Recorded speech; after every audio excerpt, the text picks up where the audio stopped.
17 rakaat sehari semalam, tiap rakaat 2 kali sujud, dan itu berjumlah 34, sama dengan jumlah ayat di dalam Al-Quran yang membicarakan tentang sujud. Ada 3 hal yang mana dengan hanya melihatnya menjadi ibadah. Salah satu nadruhunna min baqiyatis sholihat. 3 hal ini cuma dengan melihatnya jadi ibadah.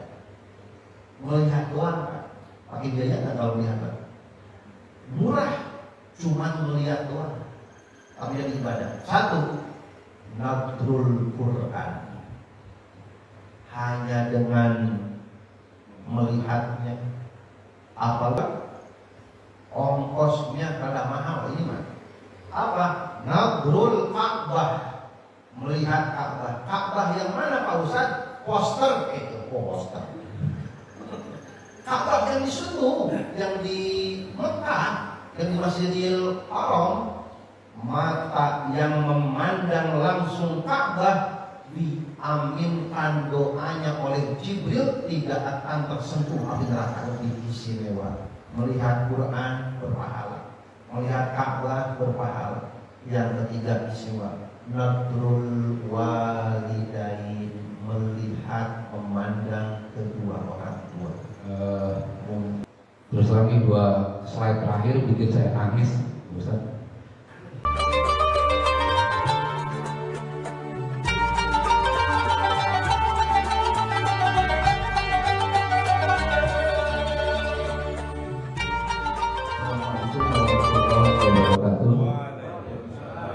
Bismillah, alhamdulillah, wassalatu wassalamu ala rasulillah wa ala alihi washabihi wa rahmatullahi. Pada yang terhormat Ustaz Ismail Marzuki, Ustaz Haji Dudung, Pak Imam, ada Ustaz Widodo, Ustaz Samsul, dan Pak RT serta Bapak, jamaah dan Ibu hadirin sekalian. Wabil khusus yang terhormat Al-Mubarak Bapak Ustaz Haji Burhan Ubaidillah yang pada hari ini, subuh ini, bisa meluangkan waktu untuk bisa menjembatani dan menyampaikan kajian Mujazaroh Sabtu subuh atau kamus di Masjid Al-Hijrah. Bapak dan Ibu, kajian ini khusus dan tidak akan dilakukan setiap Sabtu pagi atau Sabtu subuh, karena sebenarnya Sabtu subuh kita sudah ada kegiatan taksi. Cuma dalam kesempatan ini, sehubungan tadinya Ustaz Burhan ada kajian subuh Ahad besok, namun beliau berhalangan. Jadi dengan segala hormat dan dengan segala kerinduannya, kita tarik menjadi kajian subuh. Semalam saya bingung nyari singkatannya apa, dan ketemulah akhirnya kajian Mujazaroh Sabtu subuh, atau kalau disingkat kamus.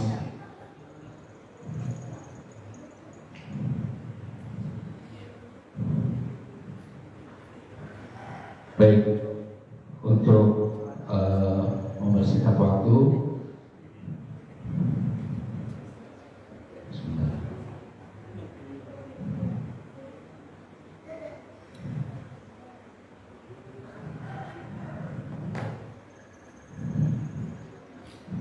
Oh iya, saya sedikit ini aja Pak. Jadi ini foto masjid diambil tahun 2020 ketika baru jadi Masjid Al-Hijrah. Diambil pakai drone, di atas ketinggian 25 meter, karena menara kita tingginya sekitar 12 meter sebagai informasi.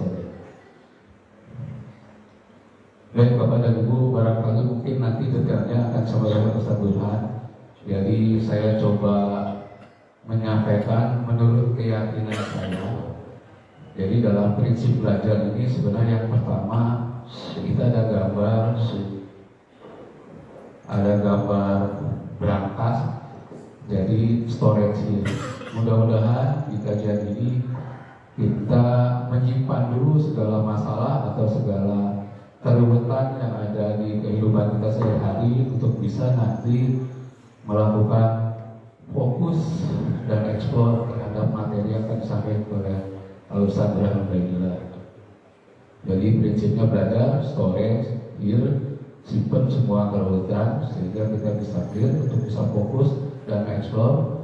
Terus kemudian diharapkan nanti para jamaah aktif berpartisipasi, melakukan tanggung jawab baik pada narasumber atau pada bapak yang memang ada pengetahuan tersendiri boleh disampaikan. Karena ini kita sih berharap kajiannya seperti muzakarah yang dilakukan oleh FS3 dia bisa bertanggung jawab baik antar peserta maupun narasumber. Nah, untuk ini saya sudah menyiapkan ada beberapa hadiah. Yang pertama untuk bapak 3 penanya dan ibu-ibu juga nanti kalau ada penanya kita menyiapkan hadiah. Hadiahnya sih berupa muk al-hijrah, dan untuk ibu-ibu nanti kita sediain paket sembako dalam bentuk voucher sesuai dengan permintaan Ustaz Samsul. Nah, ini belajar juga bisa iscak, jadi kita belajar sedikit dan mungkin yang disampaikan oleh Ustaz Burhan istilahnya bagian daripada kalau tema kajian Al-Quran secara keseluruhan. Dan yang terakhir, salah satu prinsip kita adalah empty your glass. Kosongkan dulu nih gelas-gelas dalam pikiran kita. Kalaupun sudah tahu, gak apa-apa, kita terima. Kalaupun belum tahu, berarti ini jadi pengetahuan kita. Mudah-mudahan bisa bermanfaat. Dan dalam kesempatan ini ada 3 sesi. Sesi yang pertama Tajwid Quran atau mengenal lebih dekat struktur Al-Quran. Sesi kedua Mukjizat Al-Quran, kehebatan korelasi keseimbangan Al-Quran. Dan sesi ketiga hikmah nuzul Quran. Jadi nanti di antara sesi tersebut para jamaah dipersilakan kalau ada pertanyaan yang disampaikan atau untuk bahan topik khusus ini. Begitu ya mungkin Bapak Ibu ya. Mudah-mudahan cukup clear, dan saya tidak akan menyampaikan siapa Ustaz Burhan Ubaidillah karena beliau adalah guru kita setiap kajian pada maghrib atau kadang di Masjid Al-Azhar sudah 2 atau 3 tahun ini ya Ustaz. Mungkin langsung kepada Ustaz Burhan waktunya.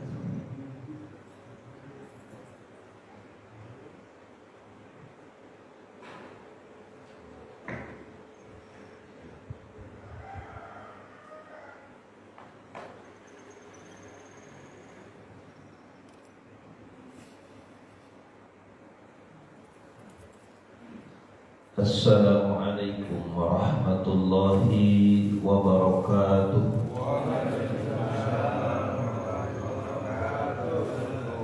Alhamdulillahillazi 'allama bil qalam 'allamal insana ma lam ya'lam. Assalatu wassalamu ala sayyidina wa habibina wa maulana Muhammadin wa ala alihi wa sahbihi wa sallam. Ashhadu an la ilaha illallah wa ashhadu anna sayyidana wa maulana Muhammadan abduhu wa rasuluh. Faqala ta'ala a'udzu billahi minasy syaithanir rajim. Bismillahirrahmanirrahim. Ya ayyuhallazina amanu kutiba alaikumus syiyam kama kutiba alal ladzina min qablikum la'allakum tattaqun. Wa qala aidan a'udzu billahi as-sami'il 'alim minasy syaithanir rajim. Inna anzalnahu fi lailatul qadr. Al-ayat. Hadirin jemaah yang dirahmati Allah Subhanahu wa taala, segenap sepuh bini sepuh, para asatidz, para hujjaj, segenap dewan jajaran kemakmuran Masjid Al-Hijrah, akhasil khusus guru kita Ayahanda Ustaz Ismail Marzuki mata'allah fi tuli hayati, segenap keluarga besar, mudah-mudahan senantiasa dalam keadaan sehat walafiat, dimudahkan segala urusan, berkah usia, dan Allah Subhanahu wa taala berikan keistiqomahan kepada kita. Amin ya rabbal alamin. Bismillah, pada pagi hari ini kita akan mempelajari satu bagian dari ribuan fasal yang berkaitan dengan keagungan Al-Quran. Momentum ini sangat munasabah, begitu erat Ramadan dengan Al-Quran, satu-satunya bulan yang secara langsung disebutkan di dalam Al-Quran adalah Ramadan. Syahru Ramadan alladzi unzila fihi al-Quran hudan linnas wa bayyinatin minal huda wal furqan. Maka betapa beruntung kita ditakdirkan oleh Allah hadir pada majlis ilmu ini, karena memang selain daripada Ramadan syahrul siyam, Ramadan ini pun adalah syahrul Quran. Sekaligus Ramadan ini pun adalah syahrul ilm, bulannya penuh dengan ilmu pengetahuan. Karena memang Al-Quran diturunkan di bulan Ramadan, maka mudah-mudahan pada saat ini kita mendapatkan keberkahan Ramadan dan keberkahan Al-Quran dengan kita muzakarah membicarakan tentang pentingnya iman, ilmu dan amal yang berkaitan dengan Al-Quran. Mari sama-sama kita wajurkan hati, luruskan niat. Mudah-mudahan duduknya kita pada kesempatan ini mendapatkan ilmu, faidah dan kemanfaatan. Bismillahirrahmanirrahim. Nawaitu ta'alluma wa ta'lima wa tazakkura wa tazkira wa naf'a wal intifa'a wal ifadata wal istifadata wal hatha ala tamassuki bi kitabillahi ta'ala wa sunnati rasulillahi sallallahu alaihi wasallam والدعاء إلى الهدى والدلالة على الخير وابتغاء وجه الله ومرضاته وقربه وثوابه سبحانه تعالى. Walhamdulillahi Rabbil Alamin. Bismillah, alhamdulillah, assalatu wassalamu ala rasulillah, amma ba'du. Tak kenal maka tak sayang. Maka salah satu bagian terpenting dalam berinteraksi Al-Quran adalah mengenal Al-Quran itu sendiri. Betapa banyak majlis-majlis Al-Quran, majlis-majlis tahsin, mereka belajar Al-Quran, membaca Al-Quran, tapi belum tentu kenal dengan Al-Quran itu sendiri. Bagaimana contohnya? Banyak orang yang membaca Al-Quran, ketika kita tes, buka surah Yusuf, langsung kelabakan. Letaknya sebelah mana, di kiri atau di kanan, surah keberapa. Dan betapa banyak ketika orang membaca Al-Quran keliru ketika menghitung dari mana awal mulainya ayat. Halamannya keliru, dari mana mencari juz, dari mana mencari surat, ada berapa baris dalam satu halaman Quran, berapa jumlah halaman Quran, kalau Quran dibaca dari kiri atau dari kanan, bagaimana cara bacanya, dan seterusnya. Padahal itu adalah mabadi', tangga pertama yang tidak boleh dilewatkan. Sampai-sampai Imam Nawawi dalam kitab At-Tibyan fi Adabi Hamalatil Quran, pertama kali yang harus ditanamkan seseorang dalam berinteraksi dengan Quran adalah al-adab. Bagaimana memposisikan Al-Quran itu sendiri, bukan hanya sekedar bacaannya yang bagus. Betapa banyak orang yang membaca Al-Quran tetapi memperlakukan Al-Quran kayak anak kucing. Bapak anak kucing, Pak. Kalau kita megang kucing, yang dipegang apanya, Pak? Di pangku, di peluk apa di cibir? Nah itu.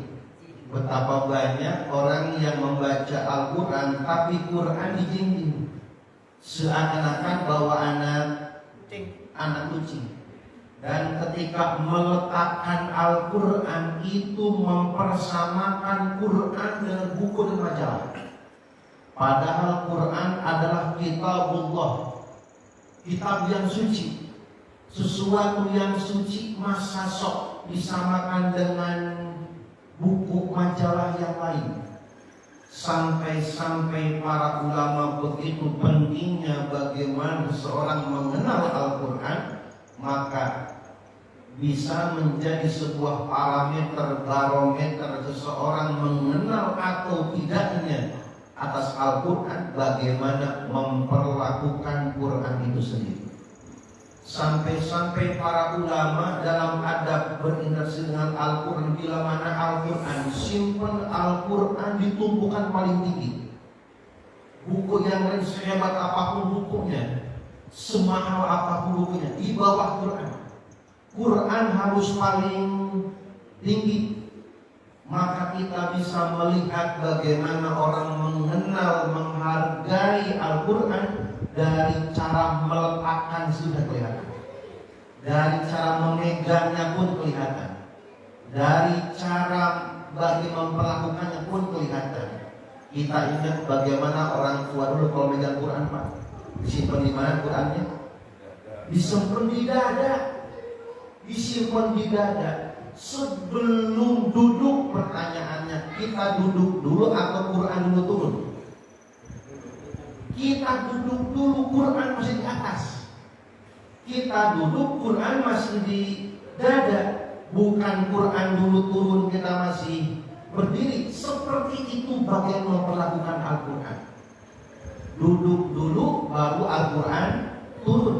Setelah Al-Quran ada di depan kita, dibukanya pelan-pelan. Setelah dibuka, dicium, disimpan di embun-embun. Betul Pak, orang tua kita dulu? Padahal orang tua kita dulu belajarnya seminggu sekali, sebulan sekali. Tapi bagaimana hebatnya mereka memperlakukan Al-Quran, maka pantaslah orang-orang yang mengagungkan Al-Quran hidupnya lebih berkah daripada yang lain. Maka esensi yang pertama adalah ta'riful Quran. Bagaimana mengenal Al-Quran itu sendiri. Dari mulai halamannya, dari mulai kalau mencari juz bagaimana caranya, di mana letak surat tandanya, bagaimana kalau bukan hanya membaca tapi mengenal lebih dalam, betul-betul berinteraksi, bermesraan dengan Al-Quran. Bagaimana bila mana Al-Quran adalah HP kita, jatuh langsung diambil, betul Pak? Bagaimana Al-Quran, maka orang tidak akan menempatkan sesuatu kalau tidak tahu betapa berharganya Al-Quran.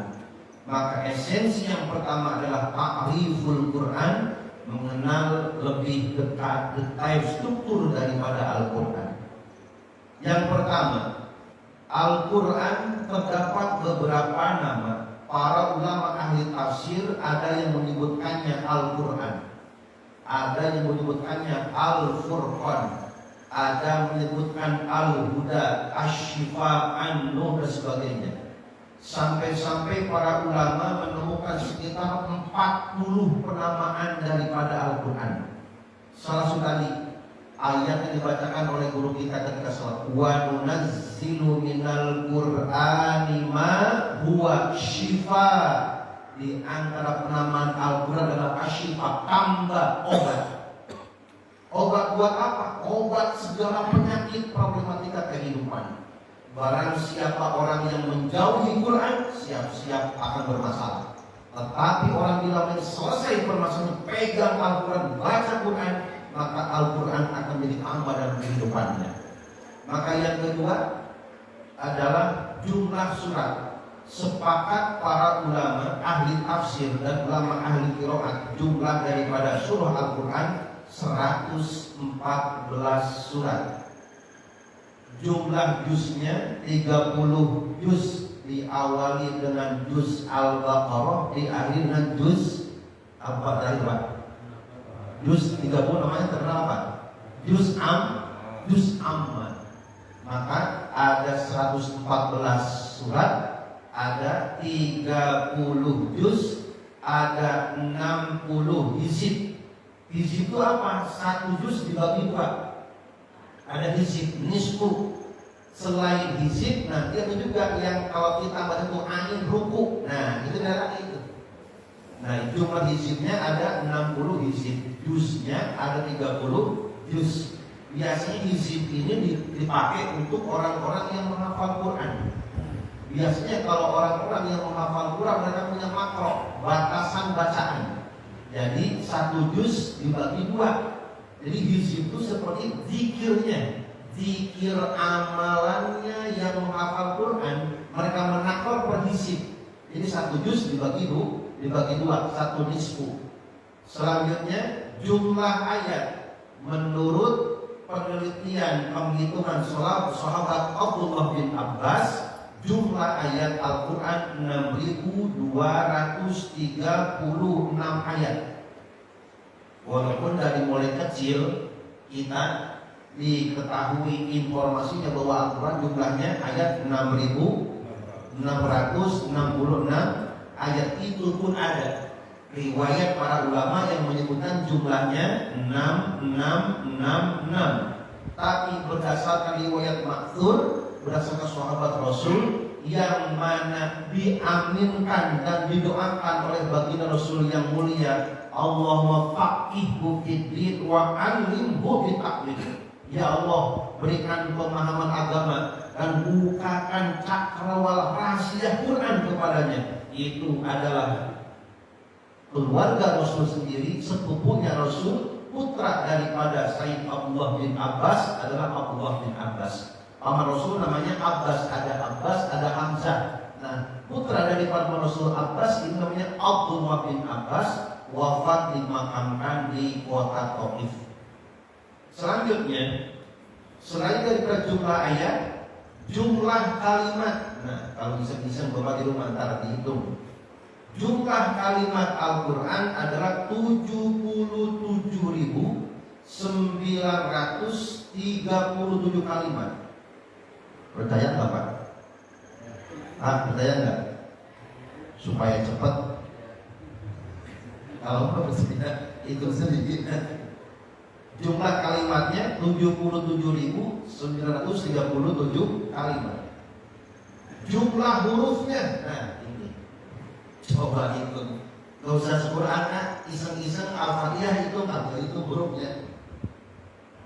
Jumlah huruf daripada Al-Quran 323.670 huruf.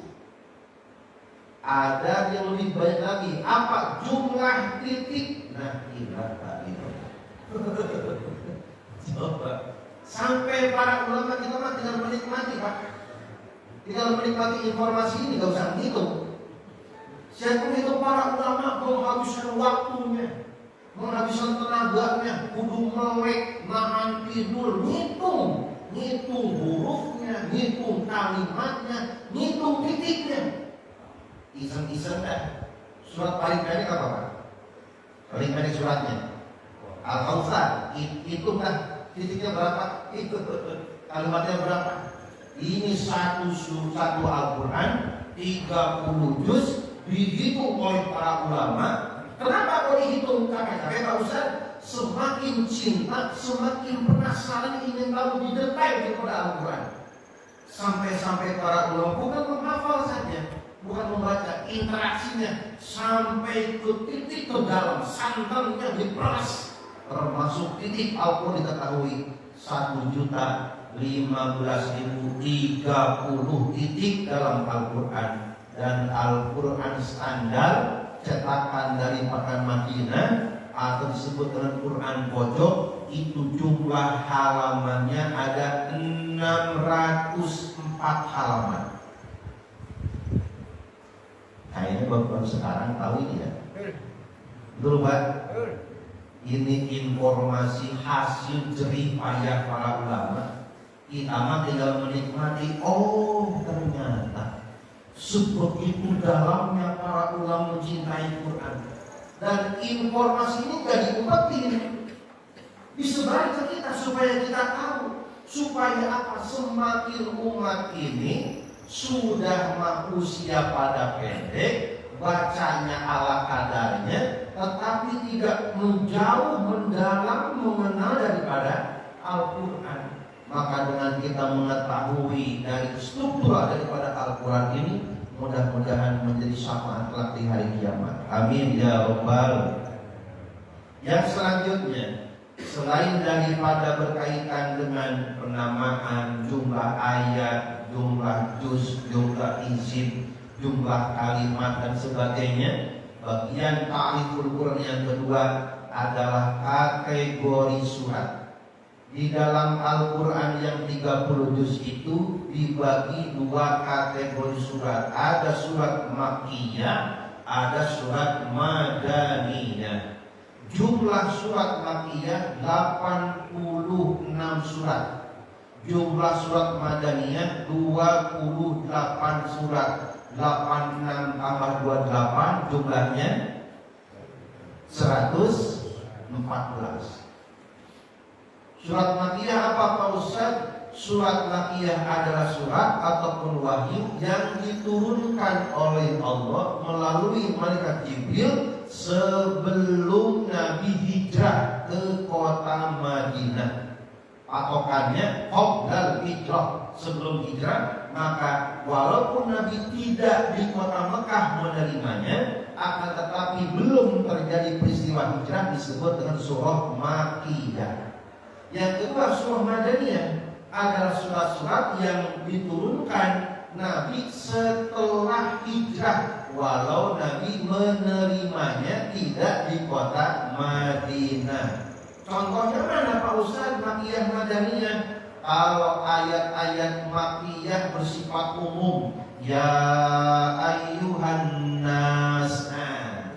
Kalau ayat-ayat masih bersifat umum, ya ayyuhan nasu taqu rabbakumul ladzi. Kalau menggunakan ya ayyuhan nas, objek yang dituju oleh Al-Quran seluruh manusia. Ini menunjukkan awal pertama dakwah Rasul, ditunjukkan ke seluruh manusia. Maka penanaman akidah posisi dakwah pertama, ayat-ayatnya adalah ayat-ayat surat Makkiyah. Tapi kalau Nabi sudah ke Madinah, maka ibadah semua berlaku, dari mulai sholat, zakat, puasa, haji. Maka ayat-ayat Madaniyah diawali dengan ya ayyuhalladzina amanu. Maka surah Al-Baqarah ayat tentang perintah puasa 185. Coba baca Pak, kita bareng-bareng. Ya ayyuhalladzina amanu kutiba alaikumus siyam kama kutiba alal ladzina min qablikum la'allakum. Pertanyaannya, kira-kira Makkiyah Madaniyah? Makkiyah Madaniyah Pak? Madaniyah, karena sudah adanya perintah untuk amaliyah ditunjukkan khusus kepada ya ayyuhalladzina amanu. Itu bedanya. Selanjutnya, klasifikasi ayat. Dari jumlah ayat yang berjumlah 6.236 ayat, dibagi-bagi isi kandungannya. Ada ayat tentang hukum-hukum halal, haram, wajib, makruh sebelumnya. itu kurang lebih 2000 ayat. Ada ayat tentang ayat mutasyabih, ayat-ayat yang hampir-hampir para ulama angkat tangan, hati-hati ketika menafsirkannya, disebut dengan ayat mutasyabih, ayat-ayat yang hampir keliru ataupun susah untuk mendeteksi daripada ayatnya. Ada 1000 ayat. Yang selanjutnya ayat janji dan ancaman, ayat 1000 ayat. Ayat tentang kisah, cerita, dongeng masa lalu, umat-umat masa lampau, 1000 ayat. Ayat tentang nasihat itu pun 1000 ayat. Kisahnya kurang lebih 600 ayat. Ini adalah awal bagaimana mengenal Al-Quran. Struktur daripada Al-Quran seperti ini. Maka ketika kita baca Al-Quran, terdapat ayat ya ayyuhalladzina amanu. Oh, ini ayat surat Madaniyah. Berarti ini ayat diturunkannya Nabi sudah dalam keadaan hijrah ke kota Madinah. Hadirin rahimakumullah, dirahmati Allah Subhanahu wa taala. Berkaitan berinteraksi Al-Qur'an bukan hanya mengenal lebih dekat daripada Al-Qur'an itu sendiri. Betapa banyak kaum orientalis yang mereka masuk Islam gara-gara buka Quran. Karena mereka tidak tahu Quran itu depannya mana, belakangnya mana. Ilok kalau kita orang mukmin, orang Islam dari mulai kecil belajar Quran sampai salah buka Quran. Kalau kita buka Quran, pertanyaannya dari Fatihah dari Anas, Pak. Kalau kita buka dari Fatihah dari Anas, dari Fatihah dari depan. Karena mereka yang tidak tahu, orang kafir, orang orientalis, mereka tidak tahu depan mana, belakang mana. Dibukalah Al-Quran. Banyak orang-orang kafir masuk Islam terjebak gara-gara salah buka Quran. Yang dibuka belakangnya pas dibuka Qul huwallahu ahad Allahus somad.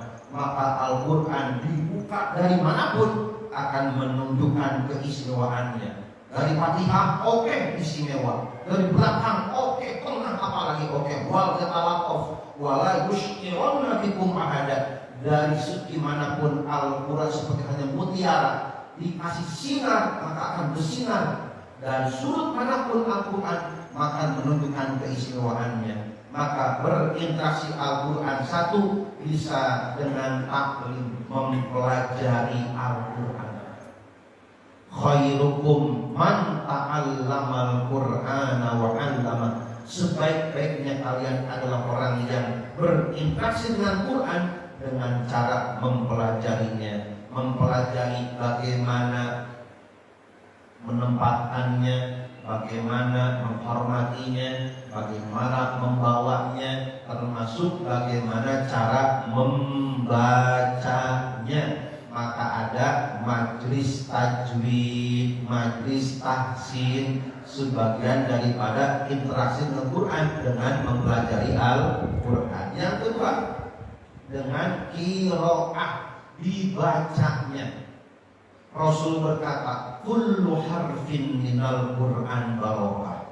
Satu huruf Quran itu berkah, satu huruf berkah. Apalagi kalau kita baca satu huruf Quran itu, Rasul yang menyatakan, yang mana Rasul mustahil bohong. Rasul berkata, kullu harfin minal Quran barokah. Sampai keberkahannya kita akui. Ketika selesai membaca Quran, kita tutup dengan Shadaqallahul Azim. Maha benar Allah dalam segala firman-Nya, baik berupa surat, berupa ayat, berupa kalimat, berupa kata, berupa huruf. Shadaqallah, Allah pasti benar. Yang ketiga, dengan tilawah. Kok ada tilawah, ada tilawah, Pak Ustaz? Emang bedanya apa? Kalau tilawah hanya sekedar membaca. Kalau tilawah, selain dia membaca, memahami isi kandungan apa yang dibaca, itu namanya tilawah. Kalau Quran ya baca saja. Kalau bahasa orang tua sohogan. Kalau pengajian ya bacaan Quran itu namanya qiraah. Maka ada namanya MTQ, Musabaqah Tilawatil Quran. Kenapa kok tilawah? Karena ada tafsirnya. Kalau sekedar baca itu MTQ, Musabaqah Qiraatil Quran, yang dinilai adalah tata cara bacanya. Tapi kalau mendalami Qur'annya, memahami isinya, pesan-pesannya, dibedah tafsirnya, itu sudah masuk kategori tilawah. Maka betapa banyak orang-orang yang sudah menjiwai Al-Quran, ketika dibaca meleleh air matanya, dibaca sedih dalam keadaannya, maka menunjukkan bahwa apa yang dibaca dia memahami dan mengertinya. Itu namanya tilawah. Yang ketiga, tahfidz, menghafal Al-Quran. Kullul mar'i laisa lahu fi qalbil Quran kal baitil kharab. Orang yang tidak punya hafalan sama sekali itu seperti rumah tua, rumah kumuh, tempat jin, tempat hal-hal yang tidak bagus. Maka minimal kita punya hafal. Alhamdulillah Pak Ustaz, saya hafal Falaq Dinas. Alhamdulillah. Kita mah kadang-kadang nggak dibaca kok nyambung baik, apalagi kalau dibaca Yasin paling kompakin nama amruh dan kompak itu mah bagian ujung. Itu namanya tahfidz. Selanjutnya adalah tafsir, mengkaji lebih dalam daripada Al-Quran. Maka ini adalah interaksi bagaimana kita memperlakukan, memposisikan Al-Quran. Pertanyaannya, kita berada di zona mana? Ta'lim, qiraah, tilawah, tahfidz, tafsir. Semakin seseorang mengenal kehebatan, keistimewaan agungnya Al-Quran, dia akan semakin menjunjung tinggi daripada Al-Quran itu sendiri. Saking menghormatinya Al-Quran, para ulama berfatwa. Nah, ini Pak, fatwa para ulama. Wala yazuzu qiraatul Qur'ani bil ajamiyah, sawa'un ahsanal arabiyyata aw lam yuhsinha, sawa'un kana fi shalah am fi ghairiha, wa in qara'a biha fi shalah lam tasihhu shalatuh. Hadza madhhabu jumhurul ulama min asy-Syafi'i wal Maliki wal Hambali wa kadza qala Dawud wa Abu Bakr bin Munzir. Bahwasanya kata para ulama, wala yazuzu, tidak boleh qiraatul Quran bil ajamiyah, membaca Quran Latinnya. Banyak tahlilan di bagian Yasin ada Arabnya, ada Latinnya. Dibaca Latinnya tidak boleh. Membaca Latin sama dengan menghina daripada Al-Quran sendiri. Kalau Al-Quran dibaca Latin, bacaan ampar-amparan, artinya kemana, makhluk huruf udah bergantung. Contoh Pak, Yasin Arabnya, Latinnya Yasin. Bismillah, Bismillahirrahmanirrahim. Oh, artinya rahim. Kalau lebih lucu kalau ayat terakhir, siratal ladina an'amta ghairil maghdubi alaihim waladdallin. Tidak boleh Al-Quran dibaca Latinnya. Kenapa? Sama dengan mengotori kesucian kemudian Al-Quran. Al-Quran diturunkan dengan bahasa Arab. Mendingan dibaca bahasa Arabnya salah daripada baca Latin benar. Lebih baik baca Arabnya tadi terbata-bata daripada membaca Latin tapi benar. Kenapa? Kalau membaca Arabnya salah tetap dapat pahala. Kenapa? Kita masih belajar, sedang proses penyempurnaan bacaan. Tapi kalau belajar enggak, nyorok enggak, ke pengajian enggak, juga dibaca Quran Bismillahirrahmanirrahim. Daripada Pak Ustaz, bukan daripada.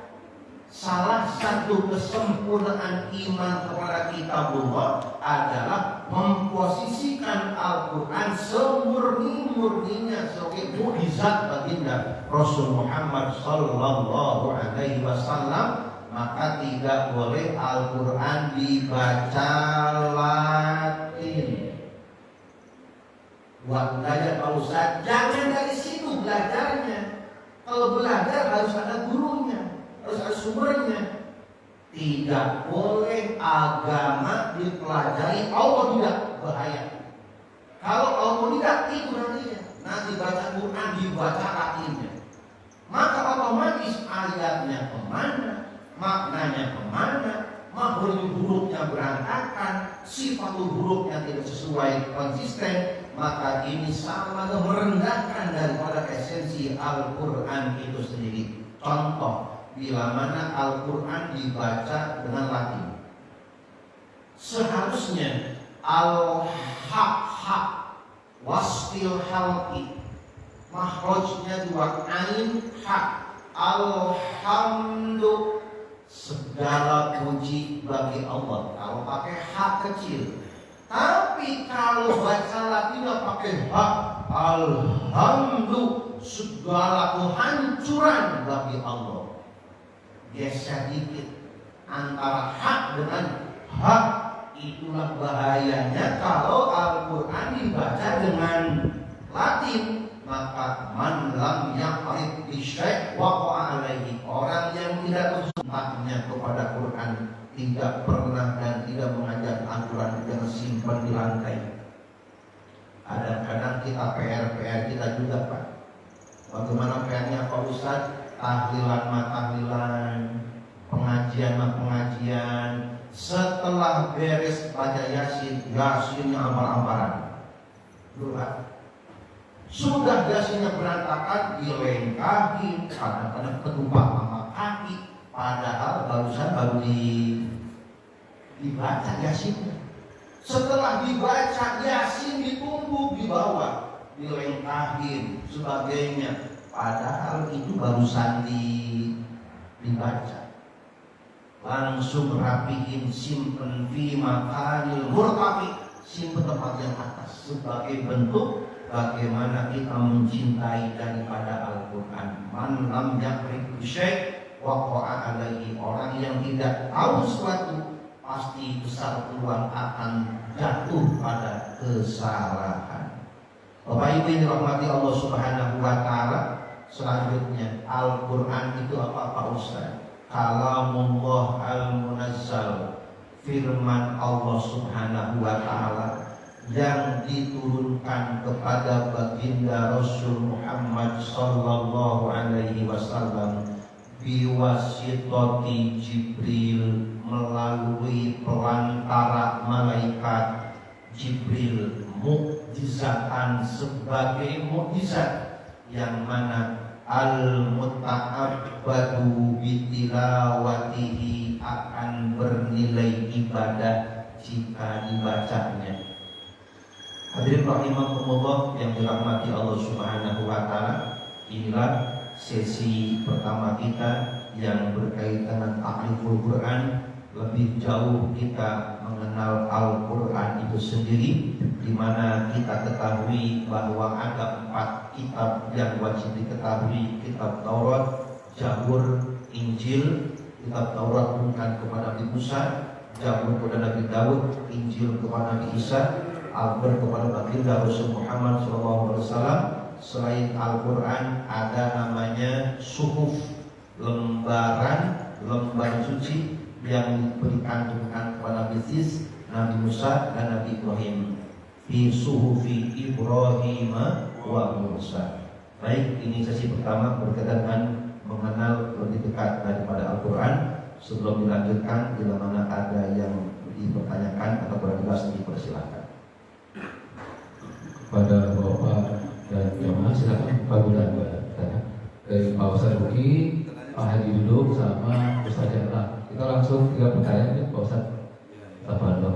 Pak, ini sebagai saya janji, jadi saya langsung ya Pak ya, maaf. Bentar. Di haji, bonus Pak. Dijamin jadi. Assalamualaikum warahmatullahi wabarakatuh. Saya hormati jemaah yang saya muliakan semuanya. Berkaitan dengan aturan begitu materinya sangat jelas sekali rincian aturannya. Namun ada itu sebenarnya saya ingin praktekkan di masjid kita ini dari beberapa ayat Al-Quran selain daripada hukum dan kisah yang ada di situ. Ada beberapa ayat selama 15 surat yang di Al-Quran termasuk pada surat Sajdah. Nah ini kalau saya sendiri membaca atau kita sendiri membaca bertemu dengan ayat daripada surat Sajdah ini, posisi kita sedang tadarus, apakah kita hanya sujud dan cukup membukukan setengah kepala kita atau kita sujud sempurna? Dan yang kedua, kapan waktunya yang enak atau kapan fadilahnya yang paling bagus? Kalau ayat Sajdah ini atau surah Sajdah ini kita pakai untuk sholat kegiatan yang 5 waktu itu, di waktu mana itu? Kita terima kasih. Assalamualaikum warahmatullahi wabarakatuh. Langsung aja dulu ya Pak Haji. Pak. Assalamualaikum warahmatullahi wabarakatuh. Allah Ustaz pencerahannya pada sobat ini tentang Al-Quran. Tadi di antara agar membaca Al-Quran memang harusnya seperti itu yang sama para orang tua dulu. Bagaimana perlakuan Al-Quran. Dan yang kedua Al-Quran dan Al-Quran membaca Al-Quran.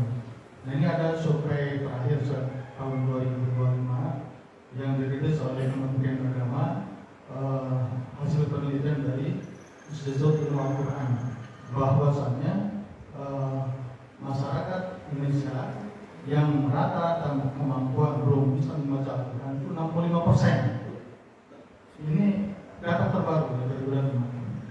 Nah, bagaimana kita mayoritas Islam sementara kemampuan baca Al-Qurannya belum bisa baca Al-Quran 65%. Silakan di browsing ya. Ini sudah dipublikasikan. Nah ini peranan kita bagaimana? Masjid Al-Hijrah sejak 2020 yang dirilis Pak Angke tadi sudah memulai bagaimana baca Al-Quran. Misalnya kalau hafalan sih oke, misalnya Yasin, Al-Quran tadi. Tapi ketika dibaca itu Al-Quran, apa dia? Itu semua terjadi.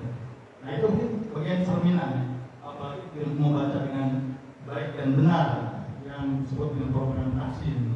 Ada satu buku yang ditulis oleh seorang ulama besar, Syekh Arsalan, yang menyatakan bahwa kemunduran umat Islam itu karena meninggalkan Al-Quran. Ya, dimana keakhiran muslimin, kenapa umat Islam mundur? Yang antaranya adalah karena kemunduran Al-Quran. Nah yang ketiga, tadi disebutkan berbagai kandungan dalam Al-Quran terkait dengan sejarah, peringatan, dan lain-lain. Namun mengklasifikasi Al-Quran itu ada dua jenis. Jadi ayat qauliyah dan ayat kauniyah. Yang bisa menyampaikan tentang ayat kauniyah itu sisi apa, gitu ya. Ayat kauniyah seperti apa. Demikian Ustaz Pak Mufti atas hadiahnya, dan saya akan hadiahkan pada Pak Romus yang menjaga sholat proaktif di Masjid Al-Hijrah ini. Terima kasih. Baik, yang pertama berkaitan dengan ayatul mukhtarah. Di dalam Al-Quran itu ada suratul mukhtarah, ada ayatul mukhtarah. Ada surat-surat pilihan, ada ayat-ayat pilihan. Di antara ayat pilihan adalah ayatul sajdah, ayat-ayat yang dianjurkan berinteraksi ketika membaca ayat sajdah. Wa yusannu dalam satu redaksi, wa yustahabbu redaksi ayyasjuda, sujud ketika seseorang membaca ayat sajdah. Pertanyaannya, bagaimana sujudnya? Sujudnya sama ketentuannya seperti sholat. Satu, qahiron, dalam keadaan suci, pasti dalam baca Quran. Yang kedua, dalam keadaan mustaqbilal Ka'bah, menghadap kiblat atau menghadap Ka'bah. Yang kedua, yang ketiga, ketika pelaksanaannya sama seperti sujudnya seperti sholat. Posisinya sama seperti sholat. Dalam keadaan suci, tertutup aurat, menghadap kiblat, bisa fi sholat atau fadilahnya sepergurusan. Tapi bila mana Quran dibaca di dalam sholat, maka pahalanya akan lebih besar. Maka lebih utama bila mana ada kesempatan, ada sebuah adat kebiasaan di sebuah masjid, satu ataupun beberapa surat yang biasa khusus dibacakan dan disosialisasikan sebelum sholat, seumpama imam memberikan iklan informasi kepada jemaah, mohon izin nanti imam akan membaca sajdah, ketika yang sujud dipersilakan makmum untuk mengikuti sujud. Karena jikalau tidak, imamnya sujud, makmumnya tidak sujud, batalat sholatul makmum, batal sholat makmumnya. Maka bila mana imam sujud, maka makmum harus ikutin sujud, walaupun itu hukumnya sunnah. Di bagian sholat mana? Duhur, asar, maghrib, isya, subuh. Jumhur para ulama sawaun, semuanya sama saja. Cuma melihat sisi dakwahnya adalah di sholat subuh, di sholat subuh. Sampai-sampai para ulama mengkhususkan surat Alif Lam Mim Tanzil atau surat Sajdah dibacakan di sholat subuh diantaranya, ataupun dibaca yang paling pendek terdapat surat Sajdah adalah surat Al-Alaq yang ujungnya wasjud waq'al. Yang penting disosialisasikan. Yang kedua, bagaimana solusinya untuk mengantisipasi mengurangi buta Quran? Kalau di dalam dunia pengetahuan buta huruf, yang ini lebih dahsyat lagi, buta Quran. Mungkin membaca yang lain bisa, tetapi membaca Quran sampai hampir-hampir tidak mampu. Ini adalah sebuah fenomena gunung emas, fenomena gunung es. Kelihatannya kecil, tetapi lihat historis ke belakangnya. Maka bila mana melihat ke belakang tentu PR-nya besar, tetapi tidak menjadi sebuah permasalahan. Mundur untuk mengambil sesuatu yang tertinggal itu lebih baik daripada maju semakin banyak yang tertinggal. Istilahnya tidak ada kata terlambat untuk belajar. Mundur untuk mengambil sesuatu yang tertinggal itu lebih baik mundur untuk mengutin yang tertinggal daripada semakin maju semakin banyak yang tertinggal. Tidak ada salahnya, tidak ada kata terlambat untuk belajar Al-Quran dari kita, mulai dari kita, termasuk membuat suasana habit di rumah kita. Program Kementerian Agama, matikan televisi dari mulai maghrib hingga isya. Zaman dulu maghrib isya semua langgar rumah pada ngaji. Sekarang hampir 1.100.000 kalau ada. Kenapa? Yang ada emak bapaknya rebutan remote. Betul kan? Kenapa? Sudah tidak ada. Sore anak tidak ngaji, maghrib tidak diarahkan. Kenapa? Karena orang tuanya pun tidak ada kerjasama, tidak ada empati, tidak ada kecemburuan, tidak ada kekhawatiran. Anak generasi selanjutnya tidak mengenal lebih dekat daripada orang tuanya. Maka disebut dengan waladun sabit. Bila mana ada anak lebih hebat daripada orang tuanya, dia berhasil. Tapi sebaliknya, waladun hamid, ada anak lebih jauh daripada orang tuanya. Orang tuanya ke masjid setahun 2 kali. Apa itu? Masya Allah. Orang tuanya ke masjid sebulan sekali, mingguan, Jumatan. Orang tuanya Jumatan, anaknya setahun 2 kali. Coba, lebih hebat mana ini? Gak ada bandingannya. Kenapa? Karena orang tua tidak punya proyeksi, tidak menjadi contoh, tidak menjadi cermin.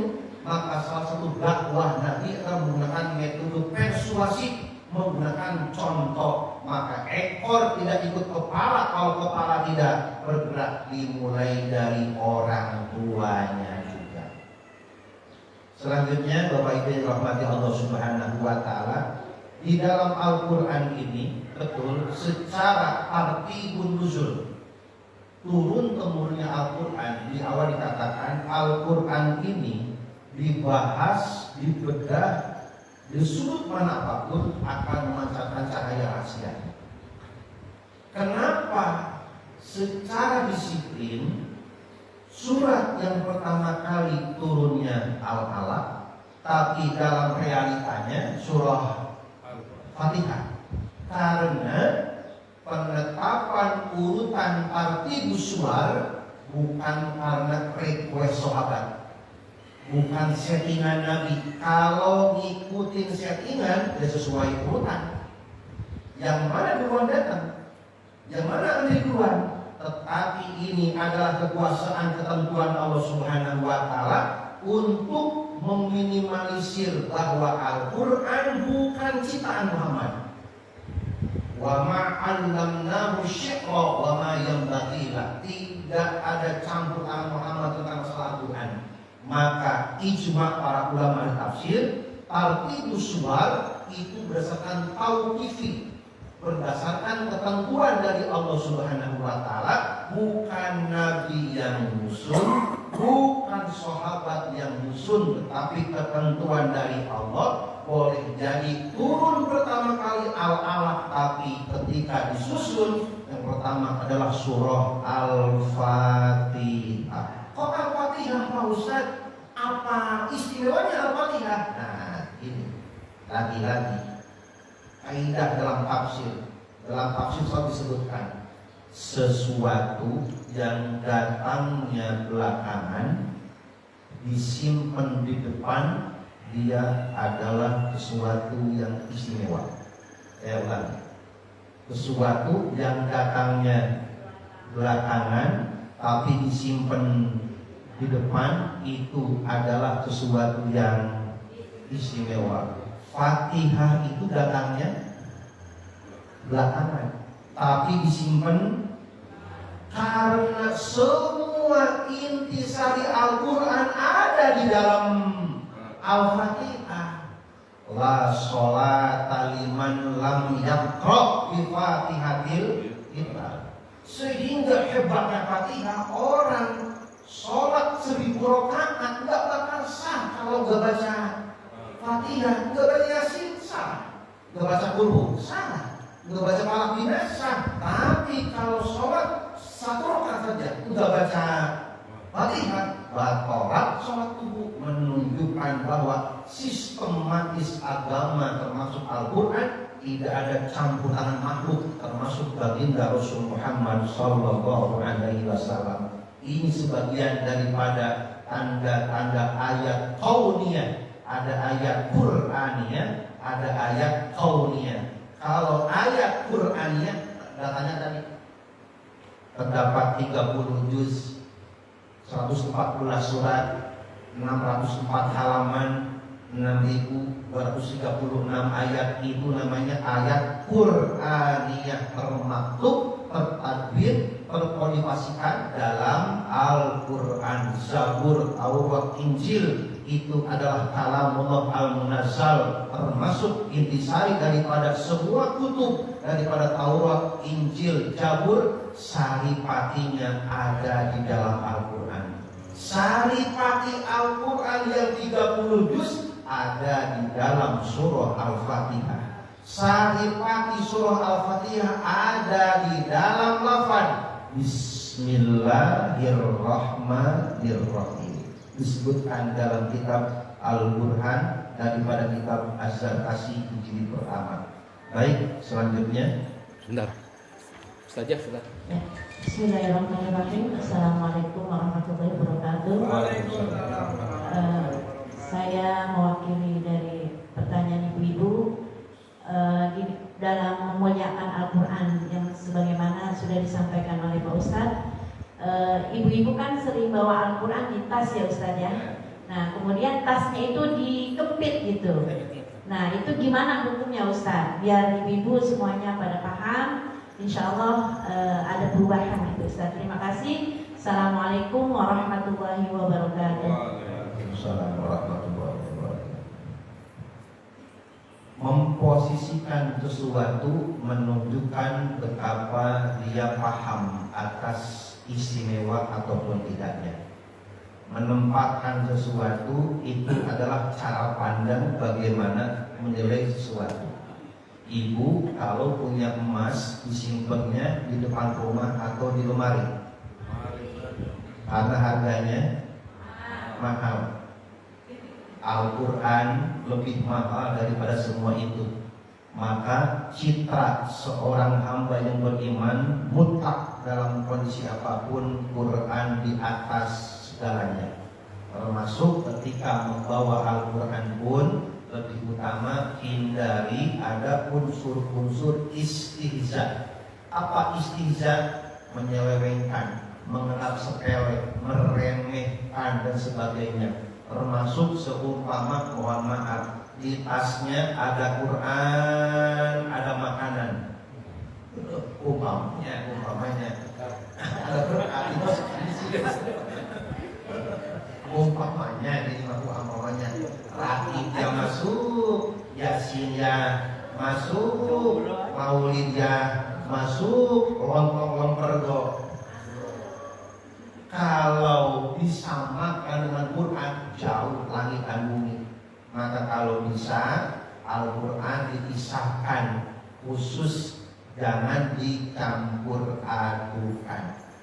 Yang kedua, seumpama bagaimana cara membawanya. Satu, yang dijinjing seperti membawa suatu hal yang murah meriah, maka perlakukan semulia-mulianya. Apakah di bawah, apakah di selendang, yang penting jangan seakan kita menghinakan ataupun meremehkannya. Hindarkan mencampur adukan Quran dengan barang-barang yang tidak ada nilainya, bukan tidak ada nilainya, seakan kita menghinakan ataupun meremehkan Al-Quran. Demikian. Wallahu a'lam.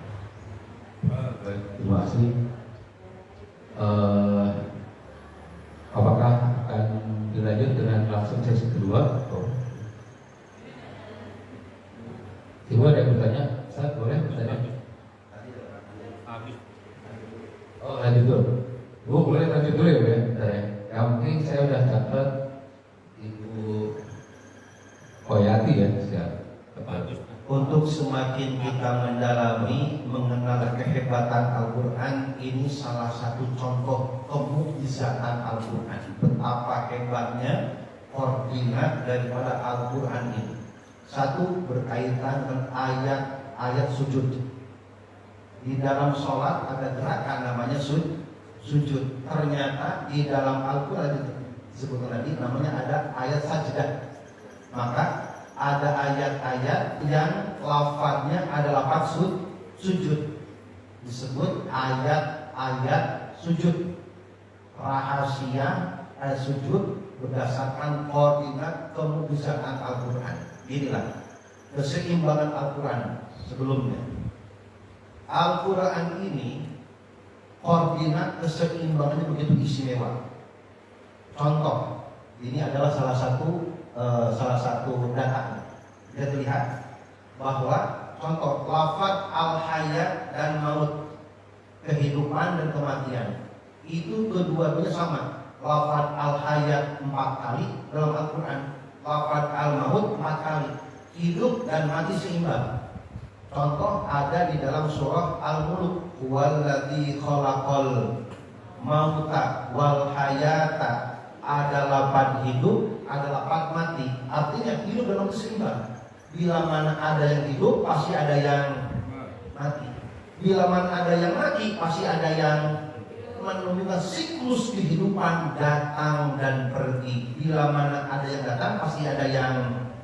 Bila mana yang pergi, pasti ada yang datang. Lafaznya seimbang. Lafaz al-hayat ada 4 kali, lafaz al-maut ada 4 kali. Contoh lain, lafaz syaitan malaikat.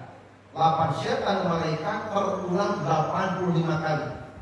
Bila mana setan disebutkan, malaikat nggak ada. Bila mana malaikat disebutkan, setan tidak ada. Kenapa? Karena ini hal yang berpasang-pasangan. Lawannya, bila mana setan ada, malaikat nggak ada. Bila mana malaikat ada, setan tidak ada. Dan itu diulang 85 kali di dalam Al-Quran. Lafaz yaumun artinya hari, terulang di dalam Al-Quran 365 kali, sama dengan jumlah hari selama 1 tahun. Kok lepas begitu Pak Ustaz? Ini hebatnya Al-Quran.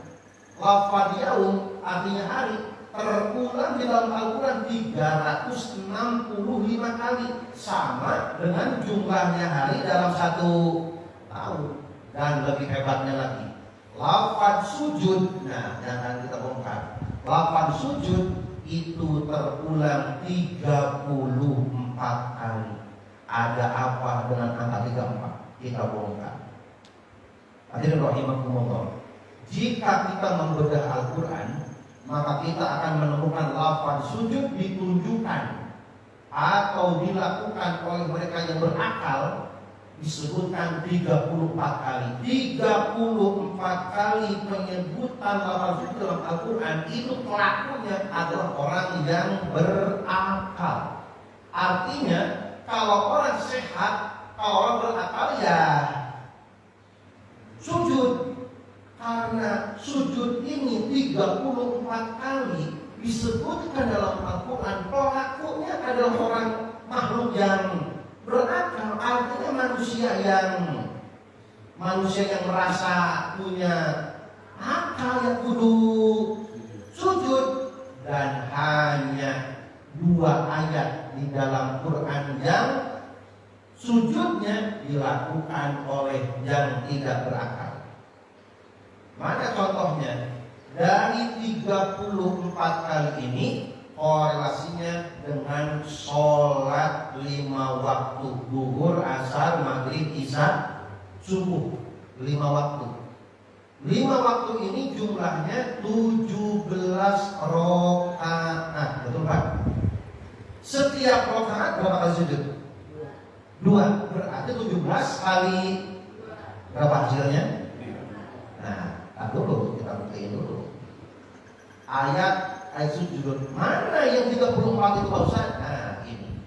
Inilah 34 ayat yang berbicara sujud. Dari mulai surah Al-Baqarah ayat 34 terus sampai ke bawah. Terus yang terakhir adalah surah Al-Alaq, wasjud waqtarib. 17 rakaat sehari semalam, tiap rakaat 2 kali sujud, dan itu berjumlah 34, sama dengan jumlah ayat di dalam Al-Quran yang membicarakan tentang sujud. Lebih hebatnya lagi tidak sampai di sana. Inilah 30 ayat tentang sujud dalam Al-Quran itu, bila mana kita jelaskan dalam 1 hari 24 jam 5 waktu kita sholat. Setiap sholat zuhur, asar, maghrib, subuh itu 17 rakaat. Setiap rakaat 2 kali sujud. Kesimpulannya 17 kali 2 sama dengan 30, sama dengan jumlah ayat di dalam Al-Quran yang berbicara tentang ini. Bukan kebetulan. Ini Allah menunjukkan hebatnya Al-Quran berkaitan kehidupan agama. Tidak sampai di sana. 17 rakaat 5 waktu sehari semalam, zuhur, asar, maghrib, isya, subuh. 17 rakaat 5 waktu itu disambungkan kembali pada surat nomor 17 di dalam Al-Quran, yaitu surah Al-Isra, yang mana Al-Isra itu bercerita tentang kisah Isra wal Mi'raj, perintah tentang sholat. Coba itu. Bukan dilepas-lepas, ini hebatnya Al-Quran. Ngompret semuanya, tidak ada yang meleset. Inilah mujizat Al-Quran. Sujud 34 menunjukkan sehari semalam kita sujud 17 rakaat. Setiap rakaat 2 kali. Berarti sehari semalam kita sujud berapa kali Pak? 34 kali. Dan itu dilakukan oleh orang yang berakal. Orang yang berakal, orang yang sehat, minimal sujudnya 34 kali. Khawatir kalau orang berakal sujudnya kurang 30. Khawatir akalnya. Khawatir akalnya. Nah, ibu tidak percaya. Itulah hebatnya Al-Quran. Bapak Ibu rahimakumullah, dan sesi terakhir kita lanjutkan saja nanti supaya selesai. Hikmah daripada nuzul Quran. Segala sesuatu yang berkaitan dengan Quran akan istimewa, akan mahal dan berharga. Mana buktinya? Ada 3 hal yang mana dengan hanya melihatnya menjadi ibadah. Salah satu madruhun nami baqiyatus sholihah. 3 hal ini cuma dengan melihatnya jadi ibadah. Melihat doang, pakai biaya nggak kalau melihat? Murah, cuma melihat doang, tapi jadi ibadah. 1, nadrul Quran. Hanya dengan melihatnya, apalagi kalau membaca, melihatnya doang jadi ibadah. Maka Rasul berkata, afdhalu a'mali ummati ba'da sholatihim nadruhum bil Quran. Amal umatku setelah sholat mereka adalah membaca Quran bin nadhar. Baca Quran ada 2 cara, 1 bil ghaib, 2 bin nadhar. Kalau bil ghaib baca Quran melalui hafalan, kita nggak buka Quran. Ada juga namanya bin nadhar, baca Quran melalui penglihatan. Ketika kita membaca Quran sambil melihat, maka banyak pahalanya. Mata melihat, tangan memegang, mulut membaca. Tapi kalau baca Quran bil ghaib melalui hafalan, ya cuma mulut doang. Maka dengan cara ibadah akan lebih berpahala. 1, melihat Quran. Mumpung sehat walafiat, gunakan penglihatan untuk melihat Al-Quran. Yang kedua, ongkosnya rada mahal ini mah. Apa? Nadrul Ka'bah. Melihat Ka'bah. Ka'bah yang mana Pak Ustaz? Poster itu, poster. Ka'bah yang di situ, yang di Mekah, yang di Masjidil Haram. Mata yang memandang langsung Ka'bah diaminkan doanya oleh Jibril tidak akan tersentuh api neraka. Maka tidak sembarangan orang ke sana.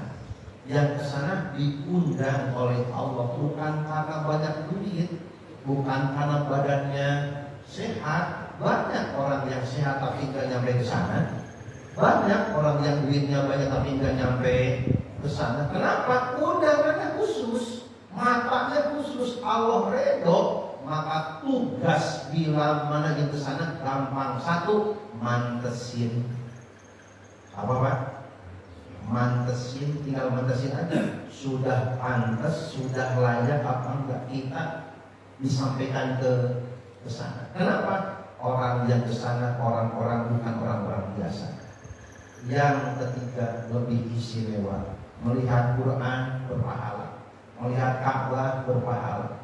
Yang ketiga istimewa, nadrul walidain, melihat memandang kedua orang tua. Mumpung masih ada, tengok ya.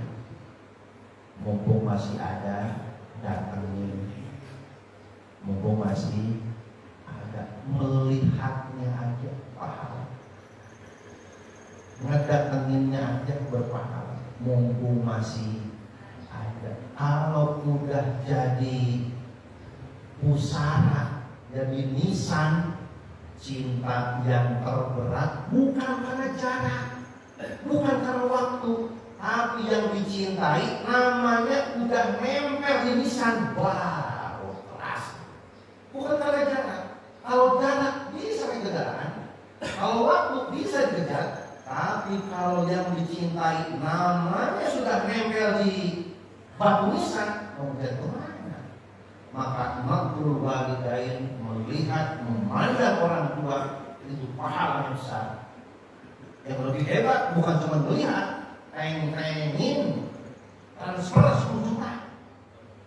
Baru bisa banget, bukan cuma di nengokin doang. Assalamualaikum, mas, sehat? Sehat. Ngapain lu? Kata Pak Ustadz yang melihat emak ibadah. Lihat doang, teng-tengin, orang tua bukan cuma dilihat doang, lihat doang. Maka mumpung ada orang tua pengen lihatnya. Hadirin rahimakumullah, dan yang terakhir, segala sesuatu yang berinteraksi dengan Quran yakin akan berkah, yakin akan lebih berharga. Mana buktinya? Satu, keistimewaan orang yang berinteraksi dengan Quran. Malaikat yang bertugas membawa wahyu, malaikat Jibril. Karena yang dibawanya Quran, Jibril menjadi rajanya malaikat, malakul mulk disebutnya pun. Gara-gara Jibril membawa Al-Quran. Yang kedua, tempat diturunkannya Quran Mekah dan Madinah tidak akan diinjak Dajjal. Disebutnya Al-Haramain Asy-Syarifain, 2 kota suci. Bukan masalah sucinya, di situ diturunkannya Al-Quran, maka tanah diturunkan Al-Quran suci di hadapan Allah Subhanahu wa Ta'ala. 3, bulan diturunkannya Al-Quran istimewa, disebutkan namanya dalam Quran, Syahrul Ramadan alladzi unzila fihil Quran, dan malam diturunkannya Al-Quran khairun min alfi syahrin, namanya Lailatul Qadar. Semuanya berkaitan dengan Quran. Semua hal yang bersinggungan dengan Quran yakin akan berharga, istimewa, akan tinggi derajatnya di hadapan Allah Subhanahu wa Ta'ala. Sebelum ditutup, bila mana ada yang ditanyakan, dipersilakan. Baik, terus lagi 2 slide terakhir bikin saya nangis, Ustaz. Pak Agus tadi sama siapa? Bu owner ya. Sebentar, saya Pak Agus dulu ya, owner ya.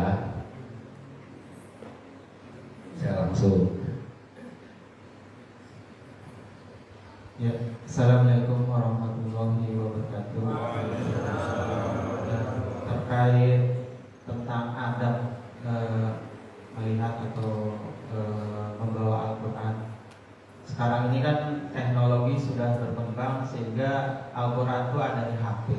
Nah, itu bagaimana adat kita ketika kita buka di HP dan tentunya kan setelah itu hilang gitu. Nah, itu seperti apa? Yang kedua, Masya Allah, dengan Al-Quran ini semua yang tertempel dengan Quran ini menjadi istimewa. Nah, tentunya tadi bagaimana kita lebih mencintai Quran, tentunya kita harus berdekatan dengan Quran. Nah, ini berkebalikan dengan kondisi sekarang, kita merasa jauh gitu dengan Quran. Nah, bagaimana kiat-kiatnya Ustaz, tentunya dengan kita yang masih terbata-bata dengan Quran, dan tentunya mungkin salah satunya juga ketika para sahabat mendengar ayat-ayat Al-Quran, mereka langsung mengaplikasikan di kehidupannya. Nah, kita tentunya dengan bahasa yang berbeda, yaitu bahasa Arab, Al-Quran diturunkan, tentunya kita harus tahu gitu artinya. Nah, mungkin alangkah baiknya juga ke depan mungkin juga PR ya untuk jemaah kita di sini, bagaimana kita mendalami dengan tafsir Al-Quran. Nah, itu yang mungkin bisa sedikit. Wassalamualaikum warahmatullahi wabarakatuh. Satu lagi Pak Ustaz ya.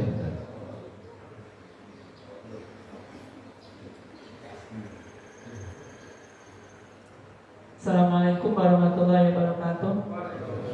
Langsung aja Ustaz ya, pertanyaan saya itu mungkin agak nyimpang dikit ya. tapi berhubungan dengan Al-Quran juga. Sering saya ada Yasin biasa dan Yasin Fadilah. Apa itu bedanya Ustaz? Itu doa. Assalamualaikum warahmatullahi wabarakatuh. Lagi, Bang Boris, terus Ustaz ya, sekalian. Alhamdulillah ini penyampaiannya. Ya, Assalamualaikum warahmatullahi wabarakatuh. Terkait dengan istimewanya Al-Quran, apakah yang baik yang membaca, memegang itu harus suci? Entah kita melakukan wudhu. Nah, kemudian pertanyaan yang kedua itu seperti tadi pertanyaan Pak Agus. Ketika ada di HP, apakah kita membaca itu harus dalam keadaan suci? Karena istimewanya Al-Quran. Demikian Pak Ustaz. Assalamualaikum warahmatullahi wabarakatuh. Masih buka, sebentar lagi. Pak Sabtu, boleh Ustaz?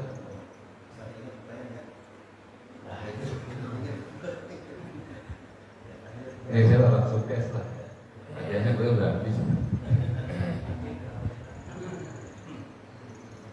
Baik, terima kasih atas waktunya. Konteksnya tadi tentang ayat Sajdah ya. Itu apabila kita mengimplementasikan ketika kita sholat berjamaah, ya, itu apakah langsung sujud pas ketika berdiri? Ya, pas sholat itu kan dibaca kalimat Sajdah itu. Apakah langsung sujud atau bagaimana saat itu? Nah, seperti itu aja sih. Kalau tadi sih kalau kita baca Al-Quran pas baru dibaca duduk langsung sujud baca itu. Kalau ketika sholat gimana? Baik. Yang terakhir dulu karena pertanyaannya satu.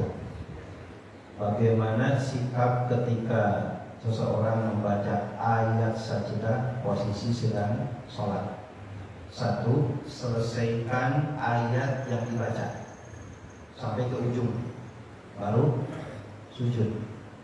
Jadi ketika membaca ayat yang dibaca, karena biasanya hampir lafaz-lafaz sujud di dalam Sajdah itu hampir di ujung-ujung ayat. Maka selesaikan dulu ayatnya secara sempurna, baru sujud. Setelah sujud satu kali, berdiri lagi melanjutkan seumpama masih tersisa ayatnya. Tapi kalau ayatnya di akhir seperti surah Al-Alaq, wasjud waqtarib, ruku dan sujud. Setelah sujud berdiri langsung ruku karena tidak ada sisa ayat. Tapi kalau ada sisa ayat, lanjutkan ayatnya baru ruku. Yang kedua, saya jawab yang kedua dulu karena pertanyaan 1 dan 3 agak mirip. Apa yang maksud dengan surah Yasin dan Yasin Fadilah? Kalau surat Yasin sudah maklum bitawahir, itu adalah salah satu bagian daripada Quran yang mana al-mulaqab disebutnya dengan qalbul Quran, hatinya Quran. Bagaimana dengan disebut dengan Yasin Fadilah?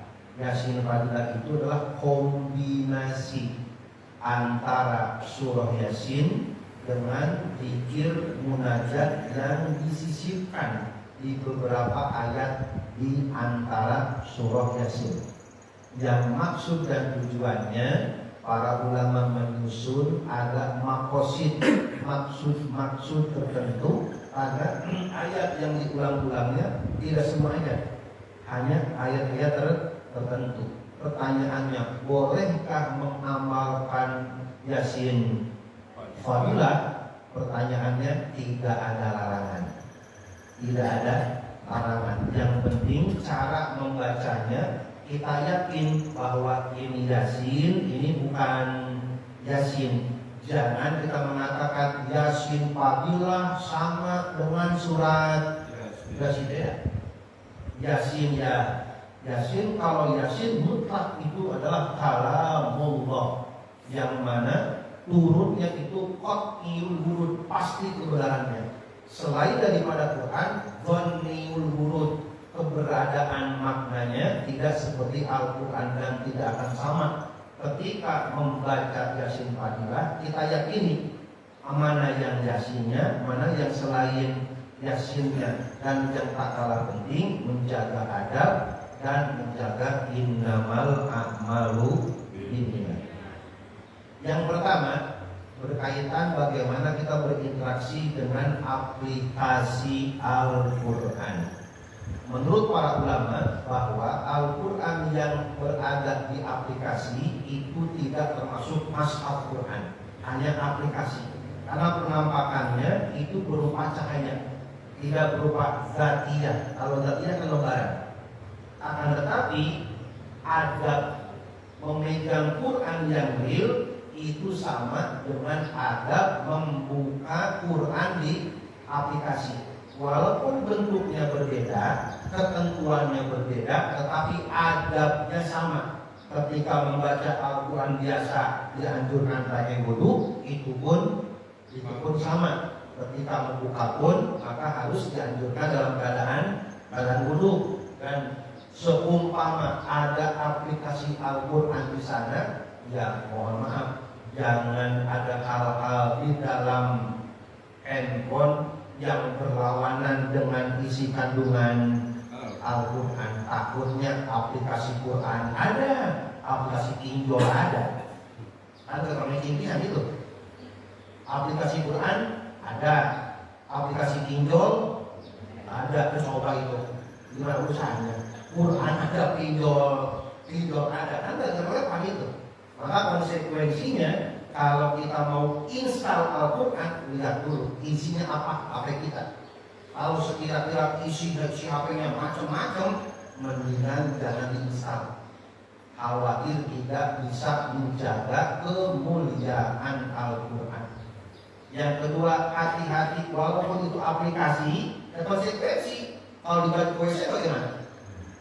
Walaupun aplikasinya tertanam di HP, konsekuensi ketika kita mau install, ya bagaimana kita konsekuensi menjaga Al-Quran walaupun berupa aplikasi. Kenapa di awal kita katakan man lam ya'rif bisyai', orang yang tidak kenal bagaimana sucinya Al-Quran, hebatnya Quran, dia akan mengatakan cuma aplikasi, cuma di HP. Tapi kalau sudah terhujam iman kita melakukan bakal tega. Tidak bakal tega sembarang mengaplikasikan install aplikasi Quran di HP. Bukan tidak boleh, tetapi hati-hati ketika menjaganya. Yang kedua, bagaimana interaksi kita seyogianya ketika membaca Al-Quran.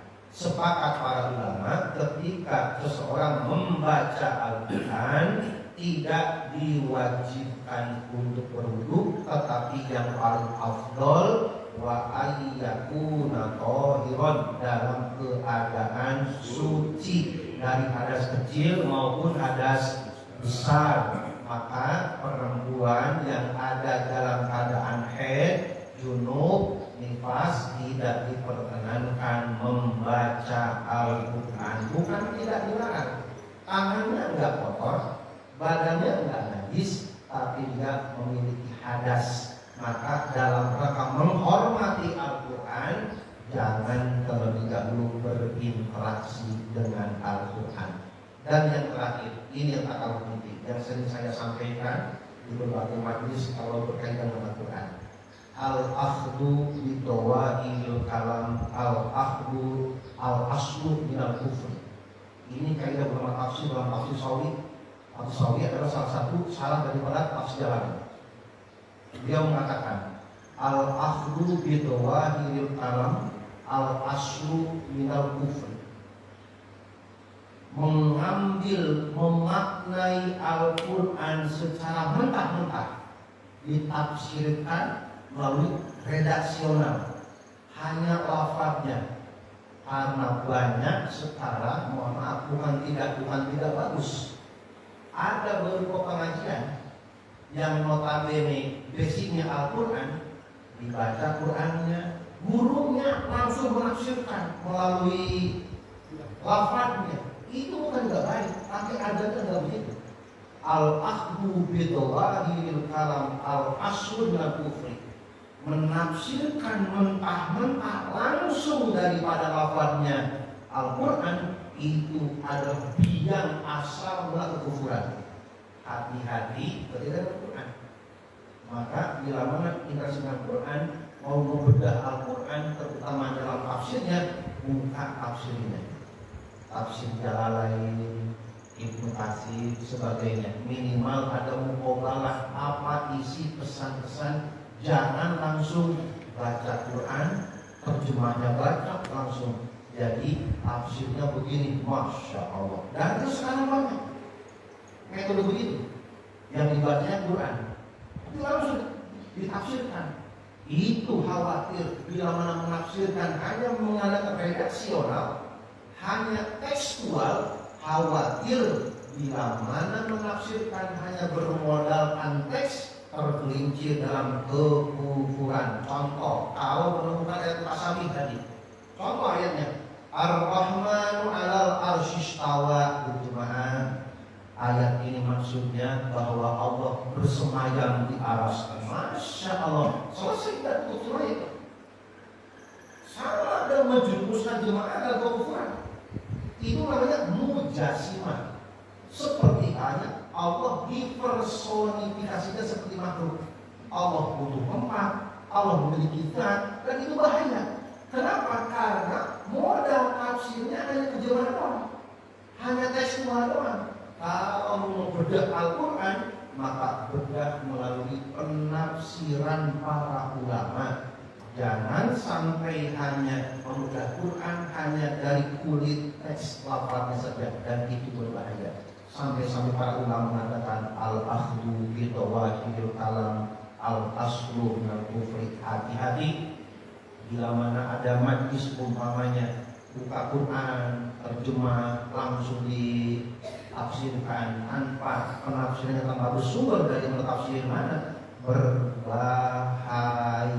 Bukan tidak baik, tetapi khawatir melenceng daripada manhaj ulama-ulama ahli tafsir. Seperti itulah bagaimana kita mencintai, mengenal Al-Quran lebih dekat. Mudah-mudahan ini momentum untuk meningkatkan kecintaan amaliyah, interaksi kita dengan Al-Quran, baik dengan taklim, ta'allum, pembahasan-pembahasan, takror daripada hafalan, dan bagaimana menumbuh kembangkan kullu la tudraku kullu la tudraku kullu. Pak sekarang mah susah kayak sahabat. Kalau tidak bisa sempurna, jangan ditinggalkan semuanya. Kalau setiap hari tidak bisa, ya ikut kajian seminggu sekali. Kalau tidak bisa sempurna, tetap belajar walau terbata-bata. Rasul itu tidak memaksa umat. Hadisnya pun jelas, Iqra'ul Quran, bacalah Quran. Setiap orang yang membaca tidak dituntut harus tahu maknanya. Yang penting baca aja dulu. Tapi kalau ketika baca, Pak, yang betul tuh sia-sia. Ngapain baca Quran tapi nggak tahu maknanya? Besok ngaji lagi. Sudah baca Quran kok sudah, alhamdulillah. Sudah belajar Quran itu sudah, alhamdulillah. Dan terakhir sebagai motivasi, dalam sebuah riwayat ada seorang murid ngintip bacaan gurunya. Yang namanya bacaan guru artil, enak didengar, fasohah. Ngintip muridnya, ngintip di balik dindingnya. Enak banget ya bacaan guru saya. Setelah selesai, muridnya nanya, wahai Syekh, bagaimana caranya saya seperti engkau? Sudah lama saya belajar, tetap Iqra 3 dan naik-naik. Itu umpamanya Iqra 3, Iqra 4, Iqra 3, Iqra 4. Jangan-jangan Iqra 6. Gurunya galak itu umpamanya begitu. Ini bagaimana? Mundur apa maju? Kata Syekhnya, ini kok, ambil ember di belakang, pergi ke sungai, penuhin itu ember sama air kalau depan saya. Ternyata ember yang dibawa bocor. namanya murid nurut baik. Andri, wajib tiap hari gua ke sungai penuhin itu ember sama air ke sini. Belum, nggak pernah nyampe isi air tengah-tengah habis. Embernya bocor, namanya murid santri malu. Aduh, ini bagaimana caranya ya? Yai dulu saya bawa air tapi nggak penuh. Bolak-balik. Embernya nggak penuh. Singkat cerita, nyerah. Langsung ada Yai, mohon maaf, ini saya nggak bisa ngisi air. Kenapa emang? Dia nanya, embernya bocor Yai. Aduh, pantesan deh gak bakal penuh sini tuh. Hakikatnya saya bukan minta airnya, tapi sekarang lihat embernya. Tadi ketika ember sebelum diisi air bersih apa kotor? Kotor Yai, bekas ngecor, semen mulu, kan gitu kan. Sekarang bagaimana embernya? Bersih, pada kontok semennya. Itulah manfaatnya belajar Quran. Walaupun engkau tidak hafal Quran, walaupun engkau tidak hebat seperti aku, tapi tidak ada yang sia-sia ketika orang berinteraksi dengan Quran. Yakin ada sesuatu yang dibersihkan oleh Quran daripada kehidupanmu. Mudah-mudahan Allah Subhanahu wa Ta'ala berkatkan kehidupan kita. Allahumma arhamna bil Quran. Akhirul kalam, wassalamualaikum warahmatullahi wabarakatuh. Waalaikumsalam atas share ilmunya. Saya yakin di antara Bapak dan Ibu masih ada beberapa pertanyaan yang mungkin kalau misalkan ada animo untuk melanjutkan di sesi lain, di waktu yang lain, monggo kita sama-sama belajar. Mungkin terakhir saya ucapkan terima kasih pada Bapak dan Ibu yang hadir. Dan ini ada bingkisan dari Dekan Masjid Al-Hijrah untuk Pak Ustaz. Silakan Ustaz Luki, tolong disampaikan ke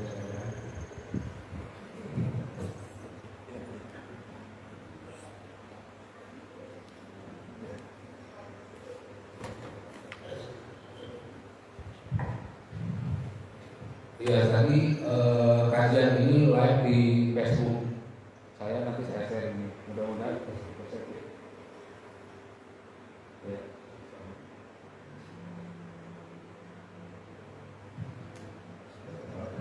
Baik Bapak dan Ibu, terima kasih atas waktunya dan terima kasih Pak Ustadz atas sharing ilmunya. Dari kami selaku pembawa acara, mohon maaf apabila dalam penyelenggaraan acara ini masih banyak kekurangan, dan mudah-mudahan ini semua bermanfaat untuk kita semua. Amin ya rabbal alamin. Assalamualaikum warahmatullahi wabarakatuh.